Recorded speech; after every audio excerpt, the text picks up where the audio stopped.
Καλημέρα, καλημέρα. Καλό Σεπτέμβριο εύχομαι σε όλους. Σεπτέμβριος, ο μήνας των στόχων, των ονείρων. Ο μήνας που οι περισσότεροι επιστρέφουμε στις εργασίες μας, θέτουμε νέους στόχους, προσωπικούς, επαγγελματικούς. Θέλουμε να κάνουμε νέες δραστηριότητες, να ξεκινήσουμε γυμναστήριο, να φτιάξουμε τη διατροφή μας, να φτιάξουμε το σώμα μας, να φτιάξουμε την ψυχή μας, να αποκτήσουμε νέες σχέσεις, νέες δεξιότητες. Όλα αυτά τα έχει ο Σεπτέμβριος και εύχομαι σε όλους να έχετε έναν υπέροχο Σεπτέμβριο.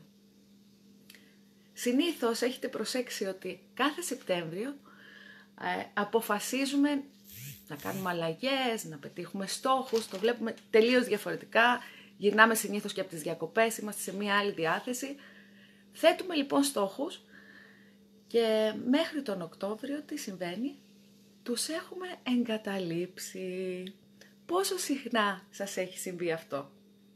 Οπότε σήμερα θα ήθελα να δούμε πώς μπορούμε τους στόχους που βάζουμε το Σεπτέμβριο να τους διατηρήσουμε και να τους πετύχουμε και όχι να τους εγκαταλείψουμε και να μην τους πετύχουμε ποτέ. Οπότε αυτό το Σεπτέμβριο ας τα κάνουμε όλα λίγο διαφορετικά. Καλημέρα, καλημέρα σε όλους. Καλημέρα. Πάμε λοιπόν να δούμε πώς θα πετύχουμε τους στόχους μας. Και πρώτα και κύρια χρειάζεται να είναι ρεαλιστική.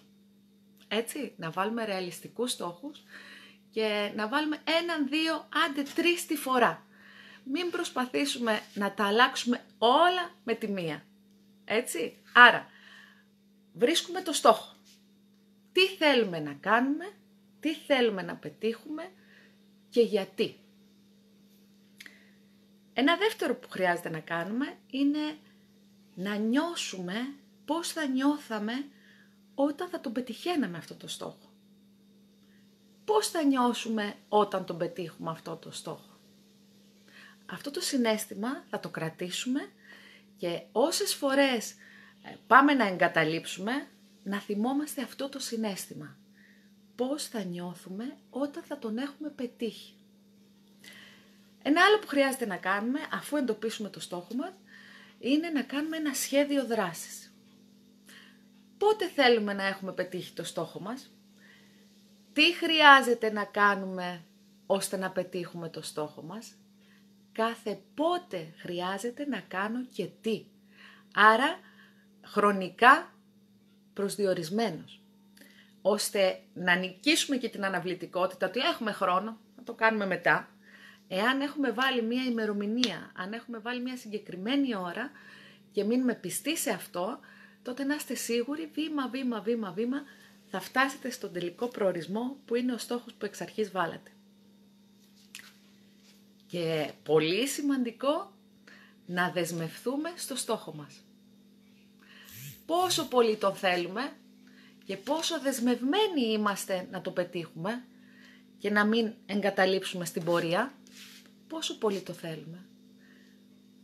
Πόσο δεσμευμένος είμαι να το πετύχω. Με όποιο κόπο, με όποιο κόστος. Γιατί ο στόχος μου είναι σημαντικός και εγώ θα τον πετύχω. Οπότε αυτό το Σεπτέμβριο βάλτε τους στόχους σας σωστά τοποθετημένους, κάντε το χρονοδιάγραμμά σας, τηρήστε το, μείνετε δεσμευμένοι σε αυτό και να είστε σίγουροι ότι αυτός ο Σεπτέμβριος μπορεί να είναι η αρχή για ό,τι εσείς επιθυμείτε. Οπότε αυτό το Σεπτέμβριο φροντίστε να είναι ο καλύτερος Σεπτέμβριος. Το οφείλετε στον εαυτό σας, στους γύρω σας και στους ανθρώπους που αγαπάτε. Συνεχίστε να ονειρεύεστε, να βάζετε στόχους και να τους πραγματοποιείτε. Συνεχίστε επίσης να είστε υπεύθυνοι και ασφαλείς. Να δίνετε αξία στην κάθε σας μέρα.